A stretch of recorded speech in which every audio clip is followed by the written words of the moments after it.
শুভ সকাল বন্ধুরা, নতুন একটা দিনে নতুন সকালে আপনাদের সকলকে স্বাগত জানাই আমার বঙ্গভূমা চ্যানেলে।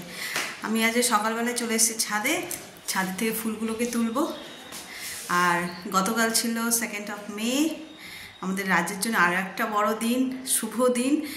কাল মাধ্যমিকের রেজাল্ট আউট হয়েছে, আর ছেলেমেয়েরা যা দুর্দান্ত রেজাল্ট করেছে ভাবা যায় না, বেশ ভালো লাগছে। আইসিএসসির ছেলেমেয়েরাও ভালো রেজাল্ট করেছে, ওয়েস্ট বেঙ্গলের ছেলেমেয়েরাও ভালো রেজাল্ট করেছে। আমার ছেলের রেজাল্ট ছিল, ও পাস করে গেছে। তো চলো আজকের দিনটাকে এখান থেকে দারুণভাবে শুরু করি। গাছের ফুলগুলো তুলে নিই, গাছে বেশ ফুল ফুটেছে আজকে, চলো দেখাই।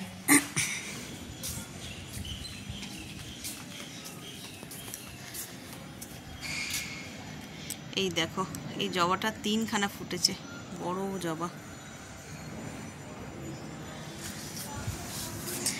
একটা লাল জারবেরা হয়েছে। আমার তো ধারণা ছিল জারবেরা বুঝি শীতকালের। এইটা পিঙ্ক কালার, এটা নষ্ট হয়ে গেছে, এই যেটা। আর এই লালটা ফুটেছে আবার।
ফুলগুলো সব তুলে নিয়েছে, আজ অনেক ফুল হয়েছে। শনিবার মা তারার পুজো দিতে খুব রোদের। এই দেখো, এক ঝোড়া উবুচুবু ফুল, আর এই হচ্ছে সাদা ফুল। এরকম ঝোড়া ঝোড়া যদি জবা ফুল দিয়ে মাকে পুজো করা যায় তাহলে আর কি। এখানে ভাত আর ডাল বসিয়ে দিয়েছি, আর চলো এবার সবজিটা কেটে নিই। আজ তো শনিবার নিরামিষ, দেখি কি কি সবজি এনেছে। পোস্তর বাজারই করতে দিয়েছি।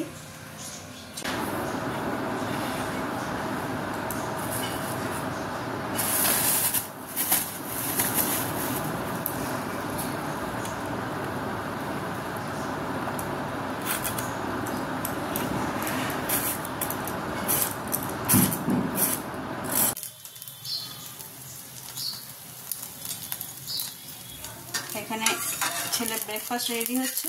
ডিমের পোচ প্র্যাকটিসে গেছিলো, এসছে, এটা রেডি হোক। আর এই যে এখানে পরোটা আলু ভাজা রেডি করে দিয়েছি, আর এই পোচটা ভেজে দিয়ে দিয়ে ওকেও খেয়ে নিক। আর এদিকে আমার রান্না অনেকটা এগিয়ে ফেলেছি। এই যে ডাল, আর এটা হচ্ছে যে ঝিঙে পোস্ত, খাওয়া হয়ে গেছে, ওরা খেয়ে অফিসে চলে গেছে। আর এই যে আলু ভাজা, আর এই যে এইটা আজকে কচু, গাঠি কচু বলে, গাঠি কচুগুলোকে একটু হালকা ভাপিয়ে রেখেছি। এইটাকে কালো জিরে আর কাঁচা লঙ্কা দিয়ে একটু তেলে ভেজে আর গোলমরিচ দিয়ে ভাজবো, শুকনো শুকনো। এটা খেতে এমনিও খুব ভালো লাগে, আলু দিয়ে করলেও ভালো লাগে, আর এমনিও খুব ভালো লাগে গরম ভাতের সঙ্গে খেতে। চলো তাহলে পোচটা হয়ে গেছে, তুলে দিয়ে দিই।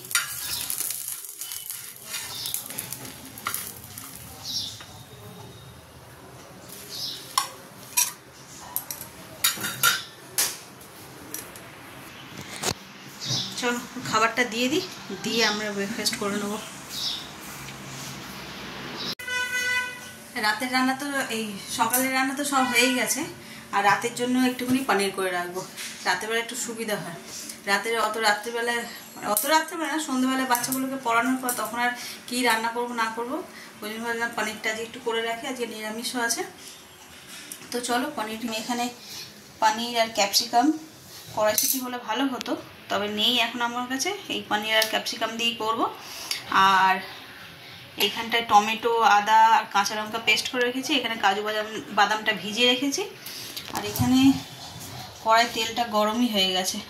চলো পনিরগুলোকে একদম হালকা করে ফ্রাই করো, বেশি ডিপ ফ্রাই করি না আমি পনির, কাঁচা করলেই ভালো হয়, তবে আবার ভেঙে যায় তো আমরা অত ভালো করে রাখতে পারি না, তো আগে পনিরগুলোকে ভেজে নিই।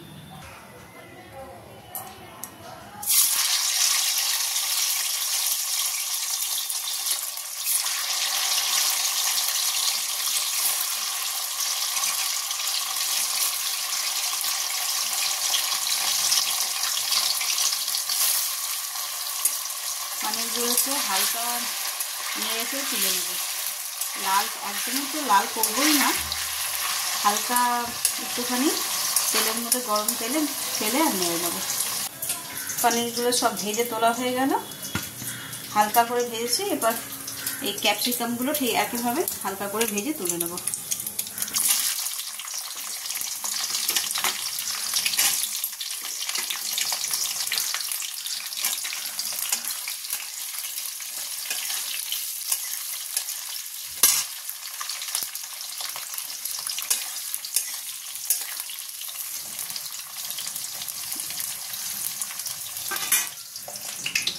এই ক্যাপসিকামটা ভেজে তুলে নিলাম, এটাও একদম হালকা হালকা করে ভাজবো।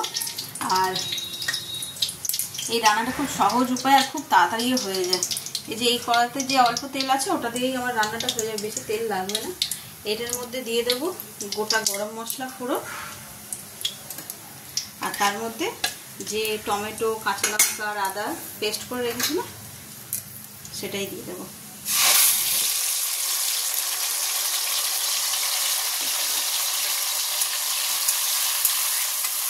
এতে ভালো করে নাড়িয়ে চাড়িয়ে কষিয়ে নেব, যেই মশলাটা ভাজা মতন হয়ে যাবে তারপরে ওই কাজু বাদাম বাটাটা দিয়ে দেবো। আর নুন মিষ্টি তো স্বাদ অনুযায়ী, আর হয়ে গেলে গরম মশলা আর ঘি দিয়ে নেওয়া। ফ্রেশ ক্রিমও দেওয়া যায়, তবে আমার কাছে এই মুহূর্তে ফ্রেশ ক্রিম নেই, আর আমরা ফ্রেশ ক্রিম দিয়ে খুব একটা করি না, ভীষণ রিচ হয়ে যায়, একটু খেলেই গা গুলিয়ে যায়। তো আমরা একটুখানি উপর দিয়ে ঘি ছড়িয়ে দেবো, গরম মশলার ঘি, এটা একটু মিষ্টি মিষ্টি মতন হবে। চলো তাহলে রান্নাটা চট করে নিই, আর খুব তাড়াতাড়ি হয়েও যায়। এই দেখো পনির একদম রেডি, খুব তাড়াতাড়ি হয়ে যায়, একদম অল্প সময়ের মধ্যে। ব্যাস, এতে একটুখানি দেবো ঘি উপর দিয়ে, আর দেবো গরম মশলা,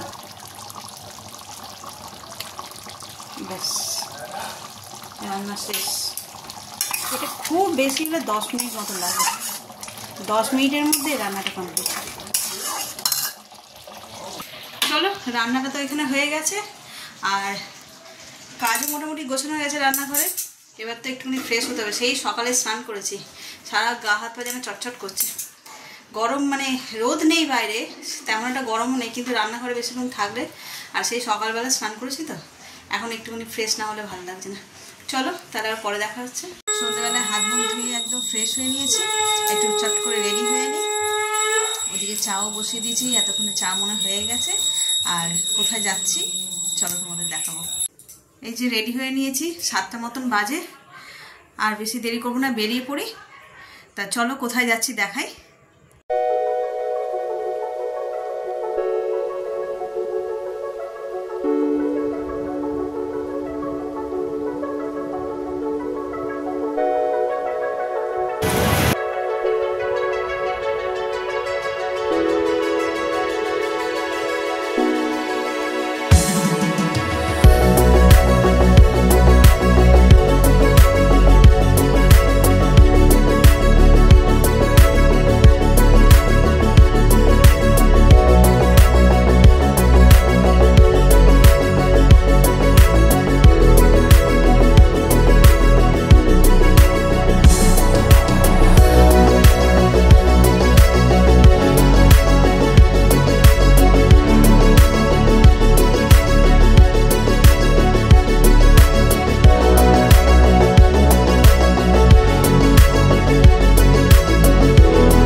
রাত্রি 11:30 মতন বাজে, আর আমার ডিনার হয়ে গেছে। মন্দির থেকে তো অনেকক্ষণ চলে এসেছি, আর খুব ভালো পুজো হয়েছে।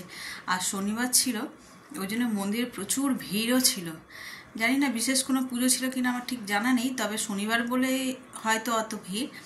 আর বেশি ভিডিও করতে পারিনি, ওখানে তো ভিডিও করা অ্যালাউই নয়, তাও যেটুকুনি পেরেছি দেখিয়েছি। আর আমি প্রায় ওখানে যাই, আর ওখানে মন্দিরের পাশেই শ্রী রামকৃষ্ণদেবের গান হয় সন্ধেবেলায়। ওখানেও বেশ খানিকক্ষণ বসেছিলাম। তারপর আরতি হলো, প্রতিদিন ওখানে আরতি হয় 8টা থেকে। তো আমাদের যাওয়ার মানে গিয়ে পৌঁছেছি আর আরতি প্রিপারেশন শুরু, ওই জন্য আরও একটু দেরি হয়ে গেল। তো খুব মানে মন্দির প্রাঙ্গণে গেলেই শান্তি, তবে এটা বাড়ির কাছে তো যাই, বেশ ভালো লাগে। চলো তাহলে আজকের ব্লগটাকে এই পর্যন্তই রাখছি। যদি কিছু ভালো লেগে থাকে তাহলে please like, comment, share and subscribe. ভালো থাকবেন, সুস্থ থাকবেন। আগামীকাল আবার দেখা হচ্ছে।